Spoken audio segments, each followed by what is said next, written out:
callmate. Salamat sa Talasbusi, halat sa istorya. Textmate o callmate. Salamat sa Diyos. Sige, pagpapayan doon, Pastor Dorifel Chagan, to preach to us the Word of God. Amen.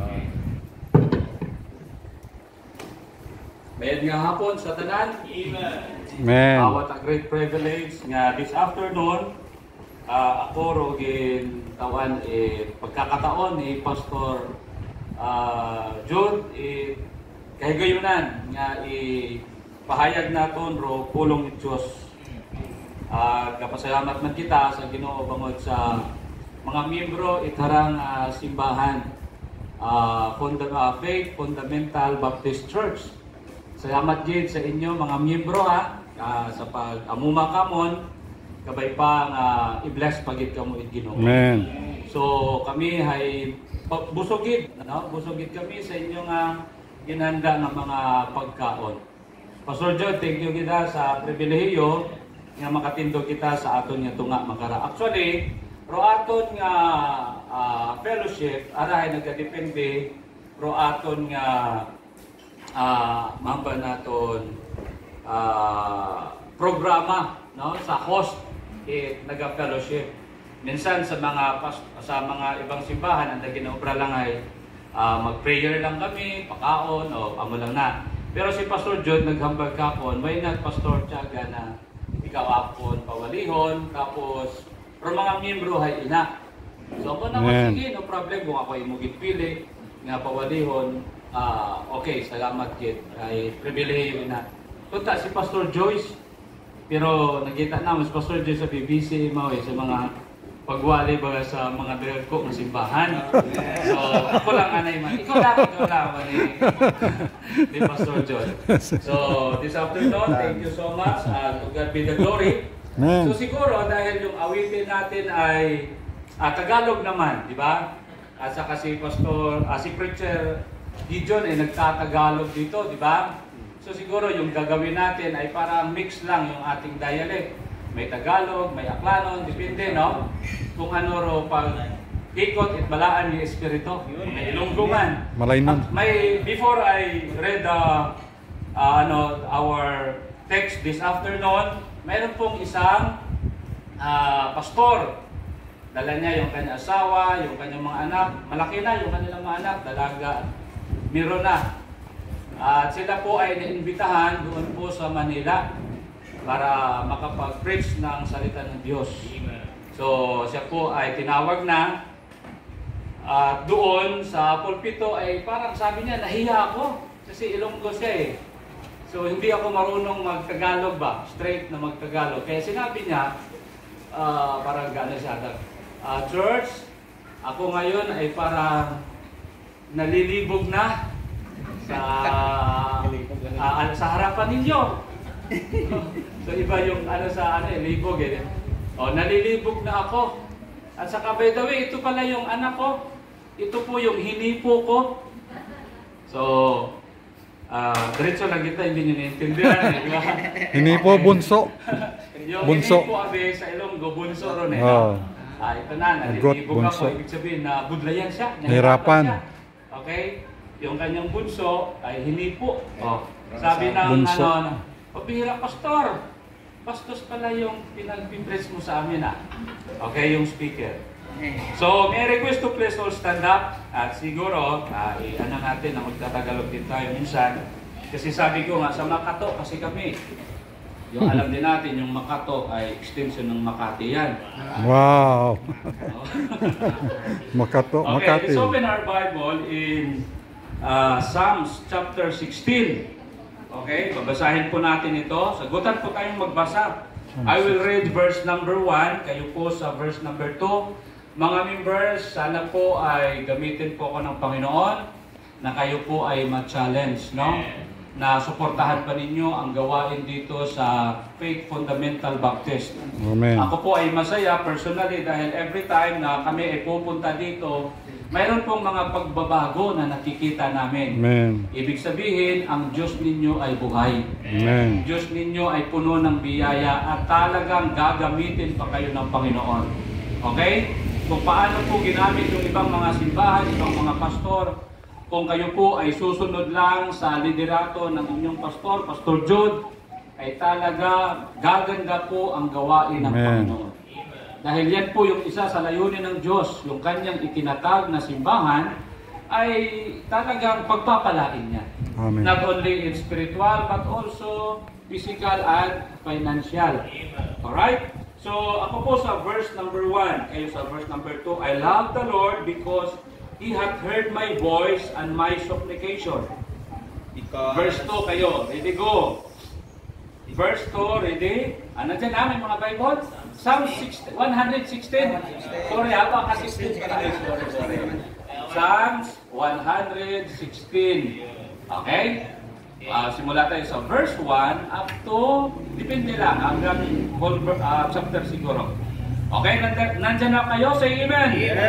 Okay, basahin ko po, verse 1. I love the Lord because He hath heard my voice and my supplication. Because He hath inclined His ear unto me, therefore will I call upon Him as long as I live. The sorrows of death compassed me, and the pains of hell got hold upon me. I found trouble and sorrow. Then called upon me, O Lord, I beseech thee, hear my soul. Gracious is the Lord, and righteous ye. Our God is merciful. The Lord perceiveth the simple, and was brought low, and He helped me. Return unto thy rest, O my soul, for the Lord hath dealt bountifully with thee. For thou hast For thou hast delivered delivered my soul mine eyes from tears, and my feet from falling. I will walk before the Lord in the land of the living. I believe, therefore I have spoken, I was greatly afflicted. I said in my haste, all men are liars. What shall I render unto the Lord for His benefits toward me? I will take the cup of salvation and call upon the name of the Lord. I will pay my vows unto the Lord now in the presence of all His people. Precious in the sight of the Lord is the death of his saints. O Lord, truly I am the servant, I serve and the son of thy handmaid. Those was my bunch. I will offer thee the sacrifice of thanksgiving and will call upon the name of the Lord. I will pay my vows unto the Lord now in the presence of all His people. In the courts of the Lord's house, in the midst of thee, O Jerusalem, praise ye the Lord. So this afternoon, let's go back to verse number 12. Sabi dito, what shall I render unto the Lord for all His benefits toward me? And that's our title this afternoon. Tayo po muna ay manalangin. Dear God, Heavenly Father, Lord, we praise you and we thank you, Father God, for what you have done to this ecclesia or to this ministry na ipinagkaloob nyo po sa Faith Fundamental Baptist Church na pinapangunahan po ni Pastor Jude Lejoles sa kanyang pong asawa Ma'am Margie at sa kanila pong tatlong mga anak. Salamat po Panginoon na sa simbahang ito ay mayroon pong mga members na sila po ay naging matapat sa inyo by the grace of God. Naunawaan po nila Panginoon kung ano po kahalaga ang inyo pong ministry. Nawa po Panginoon sa hapong ito ay hamunin niyo po kami ng inyong pong salita na hindi po dapat kami Panginoon manghihina bagkos sa kabila na kami ay mga hinaharap na mga pagsubok, mga trial sa aming buhay ay dapat Lord matagpuan niyo po kami mas matapat pa kaysa noon. Lord, salamat po sa inyo, salamat din sa presensya ng inyo pong mga lingkod sa mga different churches po Panginoon. Salamat sa pag-iingat. At salamat po Panginoon na patuloy din kayong nangusap at tumutulong sa bawat ministry na mayroon po kami. Sana po Panginoon sa hapong ito ang inyong pong pangalan at ang inyong pong biyaya ay maipahayag sa amin. Thank you po Father God. We ask all these things in Christ Jesus' name we pray. Amen and Amen. Amen. Tayo po ay umupo. What shall I render unto the Lord? Yun po yung ating pong title. Mga kapatid, this question is a question wants to appreciate the blessing or the benefits or the goodness of the Lord to every one of us. Kaya nga kung ikaw, estudyante, dapat sasabihin mo sa sarili mo, ano ba yung dapat kong maibigay sa aking Diyos? Because siya ay nagpala sa buhay ko. Ganon din sa mga nanay, tatay, yes, mayroon pong mga responsibilidad po tayo, pero dapat pong tanungin natin yung ating mga sarili. Ano ba yung aking maibibigay sa aking Diyos? Dahil sa katunayan, naangkin ko po yung mga pagpapala niya sa aking mga buhay. And also, kahit po sa ating mga pastor, di ba? Sometimes, nakakalimutan natin na tanungin yung ating mga sarili. Minsan yung ating tinatanong palagi, especially kung may mga problema, ay ang Panginoon. Panginoon, kung ikaw ay mabuti, bakit nangyayari po ito sa akin? Panginoon, kung ikaw ay Diyos na buhay, bakit ganito na po yung aming sitwasyon? Mga kapatid, siguro wala namang mali doon, pero sayasatin din natin yung ating mga sarili. Like po sa ating binasa, what shall I render unto the Lord for the benefits na binigay niya po sa akin? Okay? So yun po yung isa sa siguro dapat nating gagawin. Ngayon, tatanungin po natin, Pastor, ano ba yung mga benepisyo ng Panginoon na dapat ko rin siyang pagsuklian ng aking pong mga pagsasakripisyo? Mga kapatid, kanina lang binasa natin from verse number 1 to verse number 9 ay makikita po natin dyan yung mga pagpapala ng Diyos sa ating mga buhay. At sasabihin po natin na yan po ay hindi mabibili ng pera. Can you imagine, prenotiksyonan po tayo, ginabayan tayo, nakakain tayo, nag-pray tayo, sinagot niya yung prayer natin. Amen. Siguro, hindi lang kaagad-agad sinagot, pero talaga ang Panginoon ay sumasagot sa panalangin. Amen. Kaya si Pastor Wilbert ay nagpipray, walang lupa dito sa Balite, mahirap, pero binigla lang for, 4 hectares. Binigay sa kanila. Amen. Di ba? So, ganun po kabuti yung Diyos. Wala, hindi kailangan yung millions of pesos. Talaga ang Panginoon ay sumasagot. Amen? Yeah. Okay, titingnan pa natin dito sa Psalms 103. Okay, Psalms 103, verse number 1. Okay? Okay, so ito na. Siguro para nasanay lang tayo doon. So sabi din His holy name, di ba? Alam po natin kung ano si David kung anong pinanggalingan niya. At alam din natin kung paano siya pinagpala ng Diyos. Kasi pala, isa sa sikreto niya, tinatanong niya rin yung kanyang sarili. Sabi niya, uy, kaluluwa, Pastor Tiagan, Floribel, i-bless mo rin yung Panginoon. Dahil may mga pagpapala siya sa buhay mo. Verse number 2, Bless the Lord, O my soul, and forget not all His benefits. Amen. At huwag mong kakalimutan na mayroon kang pagpapala galing sa Diyos. Huwag mong kalimutan yan. Ano pong klaseng pagpapala na ibinigay ng Panginoon na sinasabi natin, ito ay hindi mabibili ng pera. Verse number 3, the Bible says, Who forgiveth all thy iniquities. Di ba? Alam din natin, we are come short to the glory of God because we are all sinners. But thank God, tayo po ay pinatawad ng Panginoon. Nung tayo po ay hinanap niya, natagpuan, nagkaroon po tayo ng kababaang loob, okay? Nagsisi po tayo sa ating mga kasalanan, tinanggap po natin siya sa ating puso bilang sa iyong Panginoon tagapagligtas. The Bible says, pinatawad tayo sa ating mga kasalanan, hindi mabibili ng pera. Ano pa? Sabi dito, who healeth all thy diseases? Especially ngayon, marami pong sakit ngayon, di ba? Influenza. Di ba parang yan? So, pero nakasurvive.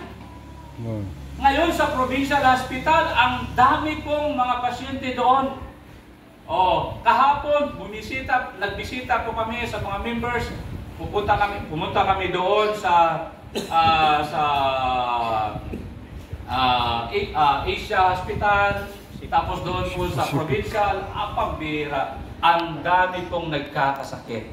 Praise God! Tayo po ay walang sakit. Amen. Kung may sakit man, at least binuhay tayo ng Diyos. Gumaling po tayo sa ating mga sakit. Siya po yung nagpagaling. Oh. Verse number 4, who redeemed thy life from destruction. Pag tinawag po natin, makinig po tayo ng balita, ang dami pong nagka-disgrasya. Oh. Sabi pa, who crowned thee with loving kindness and tender mercies. Nandun po yung mercy ng Panginoon. And the Bible says, His mercy endureth to all generation. Amen. Can you imagine yan?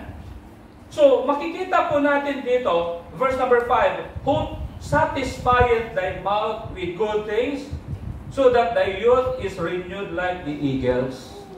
Mga kapatid, dito po ay makonklud po natin na totoo nga dapat ang ating Panginoon ay pasalamatan siya. Amen. Gagawa tayo ng mga bagay na kung saan ay matutuwa siya sa ating buhay. So kaya nga, tanungin natin yung ating sarili. Bawat isa po sa atin, kahit ako, ay dapat magtanong sa aking sarili, what shall I render unto the Lord? Ano ba yung aking gagawin sa kabutihan at pagpapala ng Panginoon sa ating buhay? Okay, let's go back to our text. Doon lang po tayo. Okay? Madali lang to. 3 hours. Joke lang. Actually, yung mensahe nito, napakinggan na to ni Sir Neven, na ipag-preach ko na to last Sunday pa. Kaya, Sir, pwede ka, Sir, magpatong ka kasi exempted na kapag pakinig ka na. Okay? Pero saan? Ay, nalipat. So, okay. So, mas maano pa yan. So, una, what shall I render unto the Lord for the benefits that He gave to me? Okay, number 1, verse number 13. Titingnan po natin. Verse number 13 sa ating pong text. Psalms 116:13. The Bible says, I will take the cup of salvation and call upon the name of the Lord. So doon po makikita natin yung tinatawag salvation. Okay? So point number 1, share the good news of salvation. Amen. The Bible says, verse number 13, for whosoever shall call upon the name of the Lord shall be saved. Mga kapatid, ito po ay isa po sa mga great commission ng Panginoon ay go ye into all the world and preach the gospel. Okay? So sana i-share po natin ito. Ito po yung good news of salvation. Amen. Huwag tayo maging madamot sa kaligtasan na ating pong naangkin. Amen. Dapat ito po ay isi-share po natin. Dapat hindi po magtapos ang kaligtasan sa buhay natin. Right. Bilang Kristiyano, bilang ikaw ay ligtas, dapat isipin mo rin na dapat mayroon ding maligtas. Amen. Amen? Amen. Kaya nga tayo po ay dapat nagsusulwining. Tayo po dapat ay nagsusuporta sa misyon. Amen. Bakit? Hindi dapat magtapos ang kaligtasan lang sa atin. Right. Kaya by the grace of God, isa po sa mga ginagawa namin, kami po ay nagiging busy. Parang nagsimula po kami sa pioneering stage din ng aming ministry ni Ma'am Rosela. Amen. Doon po kami pumupunta sa Barrio Sipak, boundary ng Malinaw at saka Madalag. Kasi isa sa prayer po namin ay makapagkaroon po tayo doon ng extension. Amen. 2 banwa yung ating pagkiriyahin. Okay, Malinaw and Madalag. At sa biyaya ng Panginoon ay mayroon na pong mga converts po tayo doon. Bakit? Kasi po, hindi dapat tayo magiging madamot sa kaligtasan. Estudyante ka, dapat kung save ka, dapat may concern ka rin sa classmate mo na ma-save. Mayroon kang kapitbahay, dapat may concern ka rin na dapat siya Right. po ay maligtas. Amen. Ganon din yung nagtatrabaho sa gobyerno, nagtuturo, ano pa man yan, dapat may concern ka sa kaligtasan din ng mga tao. Right. God is not willing that any should perish, but that all should come to repentance. Amen. So there is no salvation in religion. Wala pong kaligtasan sa relihiyon eh. Tama? Amen? Amen. Wala din kaligtasan sa ating mabuting gawa. Okay? At hindi din nakasalalay yung kaligtasan sa ating mga ginagawa. Right. Pwede kang maging anak ng pastor pero hindi ka ligtas. Pwede kang magiging isang pastor pero hindi ka saved. Right. Oo. Pero isa po sa pinakamaganda, share the good news of salvation. Because salvation is only by Jesus Christ. Amen. The Bible says, okay, in John chapter 14, ano sabi dyan? I am the way, the truth, and the life. No man cometh unto the Father but by me. Neither is there salvation in any other under heaven given among men, whereby we must be saved. Acts chapter 4 verse 12. Acts chapter 3, 16 verse 30 to 31. Sirs, what must I do to be saved? The Bible says, believe in the Lord Jesus Christ, and thou shalt be saved. Share the good news of salvation. Amen. Alam mo kung bawat mga Kristiyano, ito po yung ating iniisip, mga kapatid, talagang ang ating pong attendance ay siguro yung ating mga goals sa ministry ay ibibigay ng Panginoon. Okay? O kung ano pa, may bisita every Sunday. Sa amin po every Sunday, by the grace of God. It's only by the grace of God kasi mahirap din sa Makato. Alam din natin dito yan sa Aklan. By the grace of God, may mga bisita po kami Amen. every Sunday. Dahil ito po yung ating ginagawa. Salvation should be preached to all, or the gospel should be preached to all the world. Ano sabi ng Bible? Matthew chapter 28, verse 19 to 20, and Jesus said unto them, go ye into all the world and preach the gospel to every creature, baptizing them in the name of the Father and of the Son and of the Holy Ghost. Okay? Para sa unsaved, sa pag-preach ng gospel, it is foolishness. But alam din natin, to preach the gospel is the power unto salvation. Amen. Kaya hindi po natin ito ipagkakaya. Faith Fundamental Baptist Church, nandyan ba kayo? Amen? Sana mag-desire po kayo na mayroon po kayong may sira na tao. Sasabihin mo, alam nyo, si Jesus namatay sa cross. Dahil sa pagmamahal niya sa atin, namatay siya sa cross. Inilibing siya. At sa ikatlong araw, nabuhay naman siya muli. Para siya po yung ating totoong tagapagligtas. Amen. Kung hindi si Jesus nabuhay, hindi siya yung ating tagapagligtas. But the Bible says, after 3 days, He arose. Totoo, yung ating pong pananampalataya kay Jesus Christ, it's not in vain. Okay? Pupunta sa langit yung maniniwala kay Kristo Jesus na siya'y namatay, okay? Inilibing at muling nabuhay. Preach the gospel! And don't ashamed to preach the gospel. Huwag kang huwag kang mahiya. Hindi ka nahiya yung mga scammers, di ba? Hindi ka nahiya yung mga manluloko. Tayo pa kaya? Alalahanin natin yung ating pinipreach, good news of salvation. Amen. Through Christ Jesus. Kaya nga may kasabihan, when we win soul, di ba? Sa atin to, sa ano to eh. Sa atong Bible school. When we win soul, we glorify God. Ay, paano kung hindi ka nagsusoul winning? Paano mo? Sana ito po yung gagawin sa kabutihan ng Panginoon. Obey His Great Commission. Amen. Yun po yung i-render mo sa kabutihan ng Diyos. When we win soul, we hasten the day of Christ. Diba? Amen. When we win soul, okay, the millions of angels in heaven are rejoicing. Right. And the Bible says, when we win soul, that's the masabi po natin, yan din ang dahilan na ikaw ay magkakaroon ng crown of rejoicing in heaven. Amen. Kaya anong gagawin natin lahat dito sa kabutihan ng Diyos? Paano natin masuklian? Share the good news of salvation. Ganun lang, kasimple. Amen? Okay, number 2. Dinadali natin kasi dapat mga 1 hour lang, no? Tagal nga. Pero alam nyo, sa taong nag-email, sino tito nag-email? Mobile legend, yung 1 hour, maliit yan na oras sa kanila. Right. Pero sa preaching, pag 1 hour, ang haba na, nakakabori. Malaking panluloko talaga, no? Kahit sa anak ko to, cellphone ka lang ha, pila pa ang oras? Panakon, 2 hours lang, what klase? Kuruti doon. Ako kuruti ko ng oras. Ay, pila dapat ba na dapat 5 hours, mahakon mo na. Panakon, pwede man 5 hours, pero pahaon ta ka.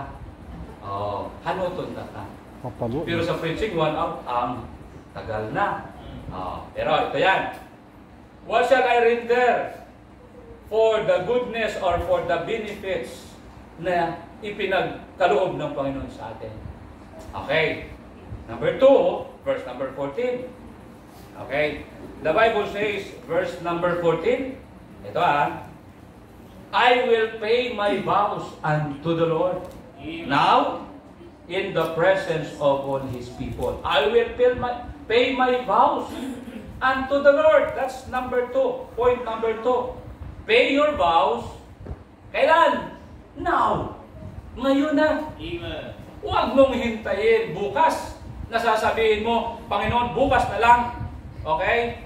Yung tutuparin ko yung mga ipinangako ko sa iyo. Boast not thyself, the Bible say. Boast not thyself of tomorrow, for thou knowest not what a day may bring forth. Right. Paano ka makapag-render ng mga bagay sa Panginoon upang siya'y masayahan? Pay your vow. Ngayon na. Okay? Kung mayroon po tayong promesa na ako po'y magsusulwining, gawin mo ngayon.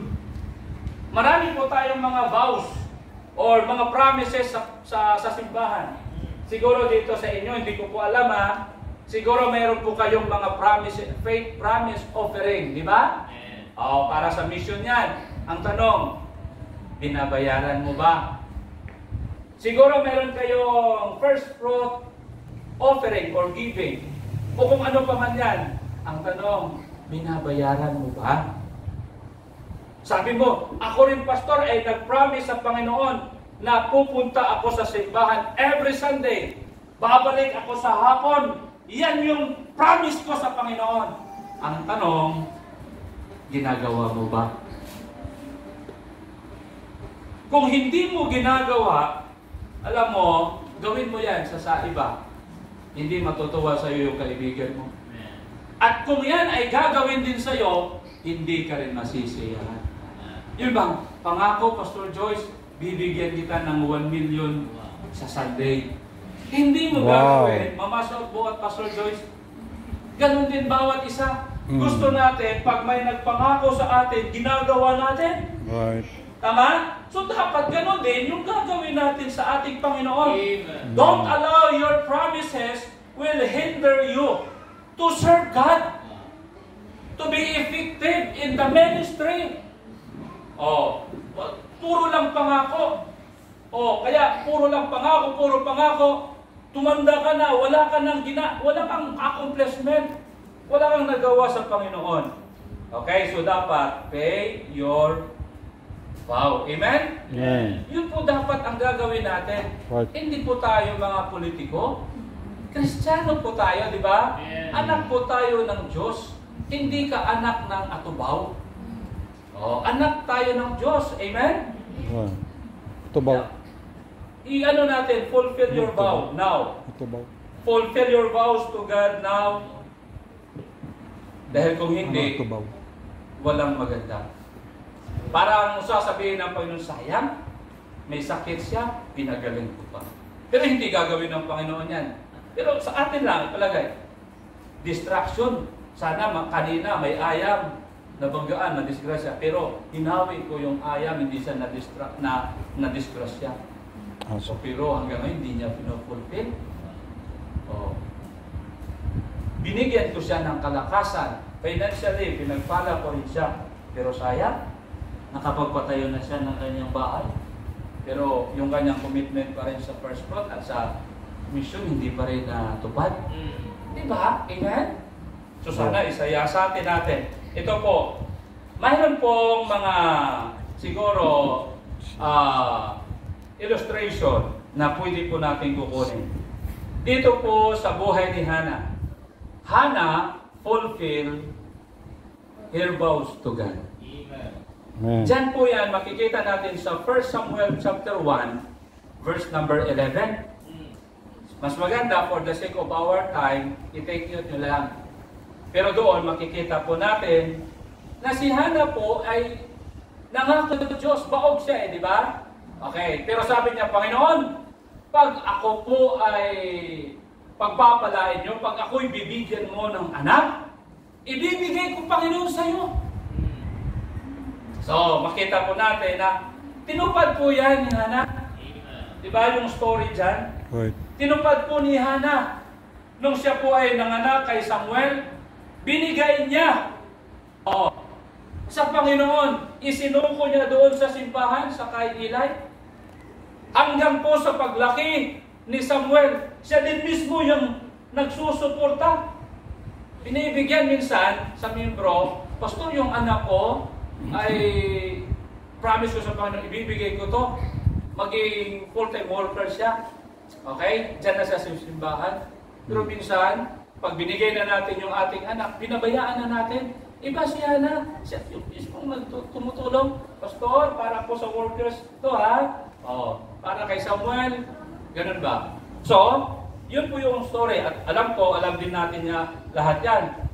Mga kapatid, dahil po natuwa ang Panginoon sa kay Hannah. Okay? Right. Yung resulta sa chapter 2, verse number 1. Okay, mas maganda siguro, basahin po natin. Okay, 1 Samuel. Okay, 1 Samuel at yung kanyang anak. Okay, chapter 2, verse number 1. Okay, the Bible says, okay, ito. And Hannah prayed and said, My Lord, rejoice in the Lord, my horn is exalted in the Lord. My mouth is enlarged over my enemies, because I rejoice in thy salvation. Upat lang kita sa verse 5. They that were full have hired out themselves for bread, and they that were hunger ceased, so that the barren hath born, ilan? 7. Amen? And she had many children, is wax feeble. Mga kapatid, nung na-fulfill ni Hannah yung kanyang pangako sa Diyos, biniyayaan siya lahat ng 5. Okay? O 7 pala, 7. 7 sons and daughters. 7 lahat, di ba? So, ibig sabihin, kung tuparin natin yung ating ipinangako sa Panginoon, hindi po tayo malulugi. Right. Siguro sa una lang, matatakot ka at parang manghihinayang ka, iisa lang to, ibibigay ko. Pero mga kapatid, yung Diyos natin ay buhay. Tinutupad niya yung kanyang mga ipinangako. Diba? So result sa kanyang pong pagtupad sa kanyang pangako, 7 sons. 7 children. Blessing. Amen? Amen. So alam mo yan. Pag hindi mo na tinupad pangako, okay. Pero kung todo pa rin, may pagpapala. Okay. Ananias and Sapphira. Alam po natin to, for the sake of our time, hindi natin basahin. From Acts chapter 5, verse 1 to 11. Doon, mababasa po natin. Nangako din yung mag-asawa ito, Ananias and Sapphira. Nangako sila. Sabi nila, Panginoon, Apostle Peter, Pastor, yung aking ding bili ng lupa, ibibigay ko to lahat, katulad ni Barnabas, ibibigay ko. Pero yung story, half lang yung kanilang binigay. Nagkunsaba silang dalawa. Ibig sabihin, hindi nila tinupad ang kanilang pangako. Ngayon, ano po yung resulta pag hindi tutuparin ang pangako? Patay. Patay sila, tama? Ibig sabihin, walang blessing. Pwede, Kristiyano ka, pero maiwa through blessing. Pero ano kaya kung tutuparin mo yung ipinangako mo sa Panginoon? The Bible says, may pagpapala. Okay? What shall I read there? Unto the benefits of the Lord that He gives to me. Every day to, ha? Okay. Number 3. Point number 3. Verse number 15. The Bible says, okay, punta po tayo sa ating pong text. Because in the sight of the Lord is the death of His sins. Number 3, we should willing to die for God's glory. Right. Willing po tayo dapat mamatay. Okay? For God's glory. Amen? Amen. Dahil mga kapatid, kung ikaw ay naging matapat sa Panginoon, nagsusulwining, share the good news of salvation, pinufulfill mo yung mga ipinangako mo sa Panginoon. Okay? Kung mamatay ka man na naging matapat sa gawain na yan, precious in the sight of the Lord, amen? Is the death of His sins. Kaya sabi ni Apostle Paul, for to me to live is Christ, and to die is gain. So if we are the child of God, we must live for God's glory, not for Satan's glory. Hindi po si Satan dapat ang matutuwa sa ating mga buhay. Kaya nga, kung mayroon pong mga masama dyan sa labas, abstain from all appearance of the devil. Right. Mga young people, kung may mga ati-atihan ito, ba isang na to? Right. O kung may mga kasadyahan sa harang pundas, dapat indicate to. Abstain from all appearance of the devil.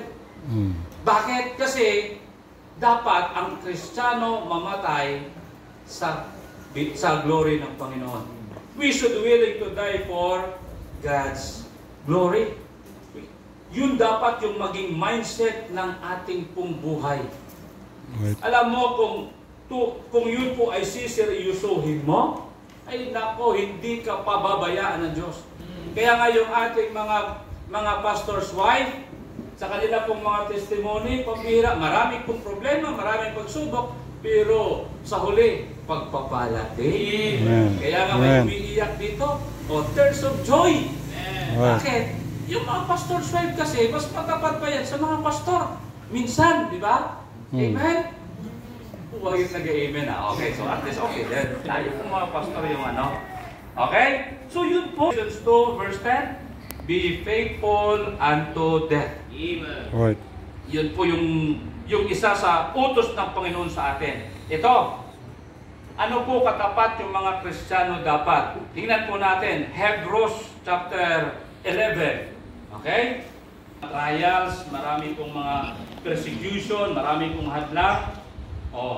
Kung paano po kayo nakapagpatuloy sa mga kabila ng mga problema, ganun din sa amin, ganun din sa akin. Pero every time na mabasa ko po ito, ako po ay nai-encourage. Hebrews chapter 11:35, the Bible says ito, women receive their dead raised to life again, and others were tortured. Tignan mo yan. Not accepting deliverance that they might be obtain a better resurrection. 36. And other had trial of cruel mocking and scourging, moreover of bands and imprisonment. They were stoned, they were so asunder, were tempted, were slain with the sword.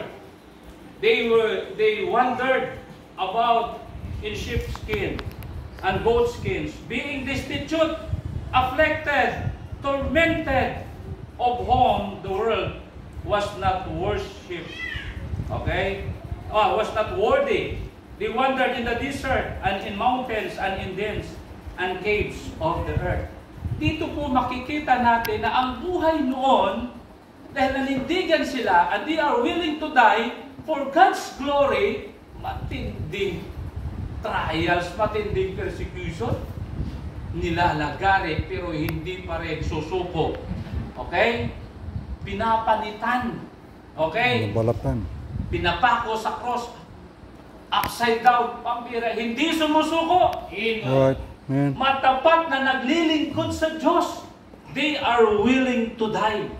Sana mga kapatid, kahit 10% lang ng kanilang katapatan, may apply din natin sa ating panahon, tama? Right. Isa siguro sa dapat lang ay maging matapat ako sa soul winning. 10% lang yan sa kanilang katapatan. Maging matapat ako sa mga promesa ko sa Panginoon, i-fulfill ko na. Dapat yun lang. Amen? Tatandaan po natin, tayo po sa mundong ito, panandalian lang. Hindi natin alam kung kailan tayo kukunin. Pero isa sa pinakamaganda, handa ka na mamatay, handa ka sa pagdating ng Panginoon, matapat ka na namumuhay sa ating Panginoon. Amen. Okay? Especially ngayon, we are now in the last days. Yes. Perilous times shall come. Yes. At nandyan na yan. Oh. Sabi nga rin ni Pastor Joyce, okay? 400 pa. So, joke lang natin.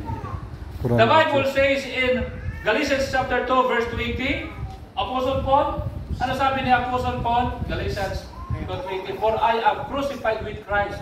Nevertheless, I live yet not I, but Christ liveth in me, and the life which I now live, I live by the faith of the Son of God, who loved me and gave Himself for me. Amen.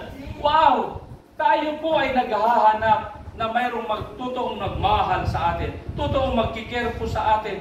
Huwag kang maghanap sa tao. Kahit sa asawa mo, huwag kang umasa na siya po ay magkikare sa iyo ng katulad sa pagkare ng Panginoon. Totoo yan. Tao lang yung asawa. Tao lang yung anak natin. Amen. Sa Diyos po tayo umasa na siya Amen. ay totoong magmamahal sa atin. Amen. Siya ay totoong magsusupply sa atin. Right. Don't put your trust in man. Right. God will curse to man who put confidence in man. Di ba? Yan. Amen? Amen. Oh. Paul said, to me to live is Christ, and to die is gain. What shall I render unto the Lord for the benefits that He give to me? Every day to, ha? Okay. Verse, number ano na po tayo? I am thy servant. I am thy servant, and the son of thine handmaid. Thou hast loosed my bands. Verse, point number 4, don't be proud for what we have done in our ecclesia, Amen. in our church. Mga kapatid, siguro, dapat po tayong matuto na kung anuman yung ating na-accomplish, nagawa sa gawain ng Panginoon, hindi dapat tayo magiging mayabang. Amen. Amen? Bakit? Amen. Kasi sabi ng Bible, we are just a servant. Right. We are not master. Amen? We are not Lord. The Bible says, we are just a servant. And a servant, hindi po maganda na magiging mayabang ka. Inutusan ka lang naman di ba? Right. Kaya nga may nagawa ka. Mayroong accomplishment ka kasi inutusan ka lang naman. Katulad ng building, hindi pwedeng sasabihin ng piyo na akong gumawa niya, naging maganda yan. O, mayroong engineer, mayroong architect na nagpapaganda. So minsan, ginagawa po natin yan na magiging mayabang tayo. Pero dapat alisin natin yan. Na-fulfill ko, Pastor, yung aking ipinangako. Binigay ko yung aking faith promise. Na-fulfill ko, Pastor, na ako'y maging matapat every Sunday. O, pupunta ako sa simbahan, nagsusulwining ako. I share the good news of salvation to my friends, to my relatives, to my neighbors, ano pa, lahat. Okay, very good. Pero hindi ka patikal. Right. Oh. Pero minsan, may mga pagkakataon din, especially sa amin pong mga pastor, na sinishare natin kung ano po ang kabutihan ng Diyos sa ating gawain. Yung sabi ni Apostle Paul, I should not keep the blessing of the Lord. I should boast the blessing of the Lord Amen. to my life. I am just a servant. Para sa ganon, ay ma-encourage din. Kaya ako, by the grace of God, na-encourage ako kay Pastor Dan Paderes. Sabi Pastor Dan, ito na po yung sa amin. Kami dati, walang CR, pero ngayon dami na aming CR. Na-encourage ako, sabi ko, sana mangyayari din yan sa amin. Kasi wala din kaming CR noon eh. One time yung CR namin, drum lang. Okay, drum ba nga na X-Factor? Tapos ginlubong ko. Yun pala ay ano na Puno. Pambira pag magbuhos ka, huwag ka subside. Ginaubra na mo. Ako lang isa ka to. Ginatakpan ko lang. Okay, ano ba sila? Sila. Okay? Natakpan. Mag-share sila. Ay, ganito kami. Ito yung nagagawa sa amin. Hindi yan siguro pag mayabang. Right. Binubuhos niya lang kung ano po ang biyaya sa buhay nila. Depende yan sa atin. Kung isipin natin, ay mayabang na yan. Depende lang siguro sa imo doon. Pero sa akon, kina-challenge lang kita. Amen? Don't be proud. Because the Bible says, ni Apostle Paul, I am what I am by the grace of God. Amen. Baliktarin mo, by the grace of God, I am what I am. Right. Kaya nga bilang anak ng Diyos ay yung ating motto palagi, it's all by the grace of God. Amen. And all for His glory. Amen. We are just a servant. Amen? Right. We should always say, ito, nangyari sa buhay ko sa biyaya ng Panginoon. Amen. Ganon din mga miyembro, natupad mo yung mga ipinangako mo. Huwag maging mayabang pastor ha. Nagbigay ako ng 10 upuan. Yung isa dyan, sa akin lang talaga yan. Ay naman, binigay mo yun para sa Panginoon. Amen. Pastor, yung first fruit ko, okay, or may missionary giving kami, dapat may missionary pastor ay ma-appreciate yun ako. Yung giving ko, every Sunday, malaki. Dapat hindi. Lahat na gagawin mo sa gawain ng Panginoon, yan ay sa kapurihan ng Diyos. Amen. At kung bakit nagawa natin yan, yan po ay dahil sa biyaya niya. Okay. Makita po natin sa Bible, the Bible says about pride. Pride is not of the Father. Right. Sinyan, dito po sa 1 John chapter 2, verse 16. Take nyo lang. Pride will fall into the condemnation of the devil. 1 Timothy chapter 3, verse 6. Pride will defile the man. Mark chapter 7, 22 to 23. Pride cometh shame. Proverbs chapter 11, verse 2. Pride cometh contention. Proverbs 13, verse number 10. Pride goeth before destruction. Proverbs 16, verse 18. Pride bring man low. Wala pong tinataas ng Panginoon na mayabang. Right. Because the Bible says, God resisted the proud, but He giveth more grace to the humble. Kaya kung nais po natin tayo po ay angat ng Panginoon, manatili po tayo na ariin natin yung ating mga sarili, we are just a servant. Amen. Okay? Wala pong maganda sa pride. Amen? Right. Yung maganda lang sa pride, fried rice. Okay? Fried chicken. Sa mga nanay, fried bar. Fried powder. Okay. Next is, ito. Tapos na kita. Research ako. King in the Bible, cursed by God because of the pride. Una, King Nebuchadnezzar. Okay? Right. Daniel chapter 7 and 33. Because he ignored God's warning, and as a result, God punishes him with a period of madness, forcing him to live a life of best for 7 years. Alam natin yan, King Nebuchadnezzar, very powerful na king. Pero dahil ma-pride, ay nagkabuhi mo ang aming ko sapat, di ba? Okay. Number 2, King Belshazzar, Daniel chapter 5, verse 30 to 31. his pride and blasphemy against God. That night, Belshazzar kingdoms fall into the Medes and Persian. Pasingkat mau, king imaw, okay, habat Ginoo, okay. Sa harang ng gabi, buo na, wakalo na, hindi ka na maging hari dahil masapot naman. Next is King Herod. Sa New Testament, King Herod Agrippa. Acts chapter 12, verse 21 to 23. When he did not give glory, God.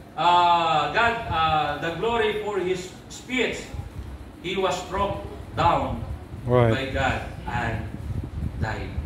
Right. King po ito sila. Kung baga, pwede pong maipagmayabang. Mayaman, sikat, may mga taong pwedeng umalalay, but because of their pride, walang magandang nangyayari sa buhay. Right. Tingnan natin, we are all servant of God. Servant lang tayo, tapos magiging mayabang pa tayo sa Panginoon. Dahil sa amo na bugto pag-idron. Walang pagpapala. Servant na ikaw. King nga ni, gina-curse si Diyos. Right. Kita pa kaya? Ano rin ipagmayabang naton? Pastor, pagmayabang ko, simbahan naman konkreto. Ay nako, base kong 7.1 magnitude, lindol ron, wasdak. Right. Pastor, may bagay na akong konkreto, okay na hindi ako mabahaan. Hindi ka nga na mabahaan, pero lindol ron ay bagsak doon. Right. Pastor, may pagmayabang, good health, bata pa ako, 21 years old, aso-aso para. Mag-basketball, bisan, o substitution, kaya ko, 4 games. Oh, okay, kaya mo, katapat mo lang, insekto, dinggi, pwede kang mamatay. Wala po tayo. Right. Mayabang.